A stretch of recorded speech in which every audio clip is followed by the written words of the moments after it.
What's up, everybody? This is TD Fans Talk, man. Just going back, looking at some of the stuff from yesterday. And, man, just checking out Adam Gase's press conference and the different things he was talking about, man. Obviously, the team will report back on Wednesday. So, obviously, they're not working. They're not going to be, they didn't practice. Of course, they shouldn't be practicing on a Monday, and they're not practicing Tuesday. Day off as usual. But the team, they'll be back tomorrow, Wednesday, right back at it, man, right back to work to take on these Buffalo Bills. But I'm just looking at Adam Gase's press conference, man, and it kind of angered me more, but it also gave me some reason. It gave me it put things into perspective and some reasoning for me this time, man. And I got something all on the screen. Let me see something. Sorry, y'all. Let me see. All right, there we go. Trying to fix. All right, good now. All right, guys. But yeah, it kind of gave me. Let me see if I can get some of this sun out the way. Man, this sun is out here today, y'all. But it's still cool. Well, it actually warmed up at 68 degrees. But it kind of gave me some reasoning. Adam Gase. Basically, man, he was triggered, man. He was not happy about the questions that they were asking him in that press conference, y'all. Because they kept asking about Tannehill. They kept asking him about Tannehill. And it kind of angered me because I'm still trying to figure out where people are getting the notion that Adam Gase doesn't trust Tannehill to throw the ball in the late situation. I don't understand where we getting that from and what reason we had to believe that for anybody to make that up anyway, okay? It's officially fake news at this point, man. The fact that that Adam Gase does not trust Tannehill to throw the ball at the end of the game is all fake news, man. The media is starting to spread that. And what's hurting me even more is to see our fan base, man. See our fan base on Instagram. See our fan base on Twitter. See our fan base on YouTube repeating this trash. Adam Gase didn't trust Tannehill. If you're not going to trust Tannehill, then why is he our quarterback? No, ain't nobody ever say he didn't trust Tannehill. But people are starting this narrative. And on the back of the narrative, it's giving them the ability to justify, then if you don't trust him, then why are you sticking up for this guy? Why is he our quarterback? And somehow we're still wrapping this around to Tannehill. I don't care. This ain't about whether you think he's a bum or not. This ain't about that.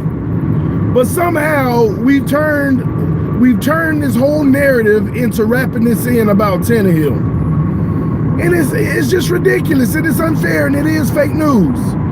So anybody from this point on that you hear the term, Adam Gase doesn't trust Tannehill to throw the ball at the end of the game or to put the game in his hands, if you ever hear that, please ignore it because it's false. It's false. And Gase was triggered by some of these questions. They asked Gase, they said, well, you know, with Ryan coming back for an injury, did that adjust how you call plays during the game? He said, no, I didn't even think about his injury whatsoever. Never thought about his injury. Never thought about anything. Well, what was going on there at the end where, you know, we didn't execute X, Y, and Z? Did it have anything to do with Ryan or anything like that? He said, I don't care what quarterback is back there. It doesn't matter what quarterback is back there. I was going to call that play anyway, pretty much, is what he said. He said, I've seen quarterbacks in this same arena, the Colts arena, get sacked for safety in that type of game time situation. I don't agree with him as far as calling that play, but I'm sitting here trying to make a point because I'm tired of people bringing this back around to Tannehill. I don't know where this notion of trust even came from. It's a big stinking lie, man. It's a big lie. It's a lie. Never said, and it's what people are starting to bring out. The Tannehill are starting to pump this narrative of Adam Gase doesn't trust Tannehill, and that's why we shouldn't have Tannehill. That's what we're getting out of this, man. It's ridiculous. Like, it's so embarrassing, man. It's embarrassing to be a Dolphin fan, to sit there and hear the fan base, some of the fan base doing this to our quarterback. It's embarrassing. And we wonder why other teams always talk trash to us. We wonder why people always laughing at us. Because we do to our own. Look at what we're doing to our own. Adam Gase doesn't trust Ryan Tannehill. How did that become a headline? I mean, I'm looking at my daily news on my phone. Ain't got nothing to do with football. It just asks me it just knows who I type in all day, and it gives me news related to it, and that's a headline. Like, oh my gosh. Adam Gase does not trust Ryan Tannehill in late game situations. Wow. I don't even know where we got that notion ever. It's not fair. It's ridiculous. It's fake news, legitimately. I know a lot of people claim fake news, and it may not be, but this is legitimately fake news. So if you hear that out here on YouTube, if you hear it on Instagram, Twitter, or any of those things, please ignore it or call whoever even posting it out, because I can't believe I'm seeing it all through my timelines on the Dolphin pages and stuff. It's not right. Changing the narrative.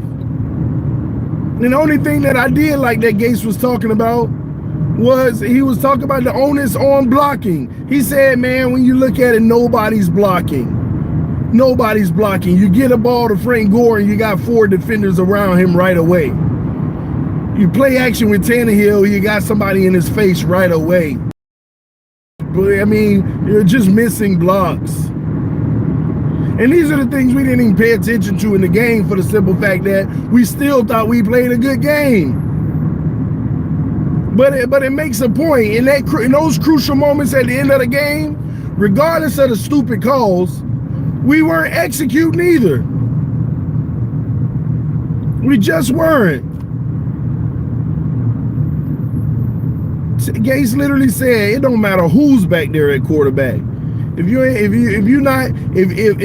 then he actually, I like when he said this, he said, you know, it's unfair for us to put our quarterback in positions to where the pocket keeps collapsing and he has to get out of the pocket. It's unfair to him. In a good game, Tannehill had, Gase is saying that. Our quarterback to put 3rd and 10 backed up by the other opponent's end zone. Fair. You know, I can agree with them on that. It is unfair, but it's also unfair for you to call the plays you called anyway.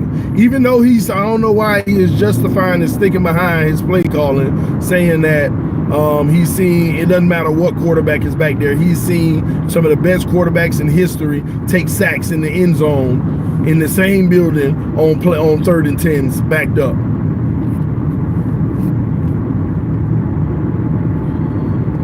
This is just unreal, y'all. This is unreal. Hit that like button, y'all.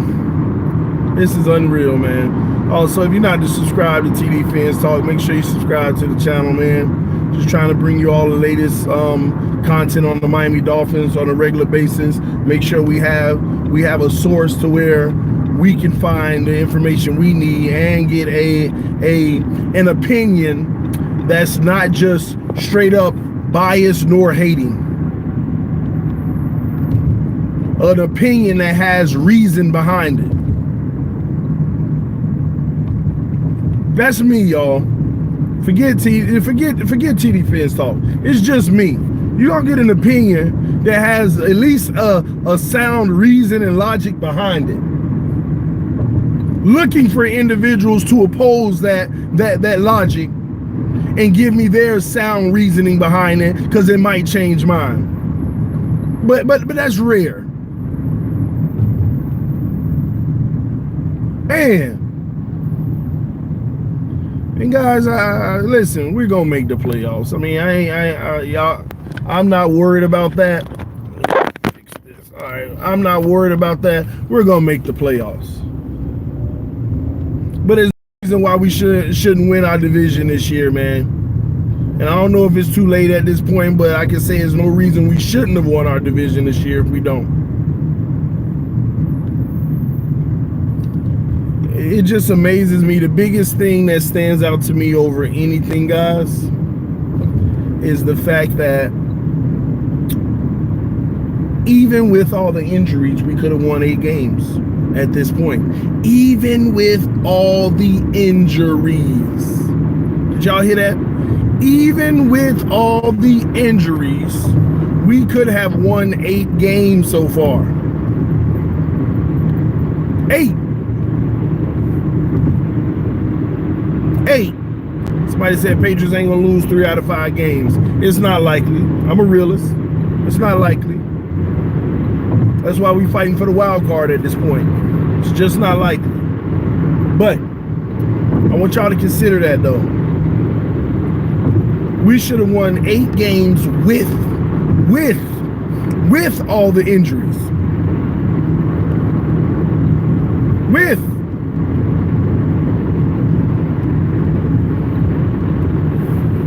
The Bengals beat us, but I don't think they're a better team than us.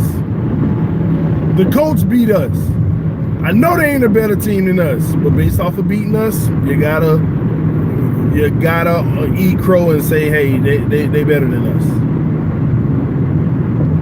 The Houston game. Oh, Osweiler, I don't want to be reminded of those days. We should have won. Just ridiculous play. We just had we had some bad QB play in that game. I even go out on a limb to say Green Bay game was winnable. This was the season, man. And if we were healthy, we right up there. We right up there with the Rams. We right up there with the Saints. We right up there with these teams that's just out here short, just got people drooling at them.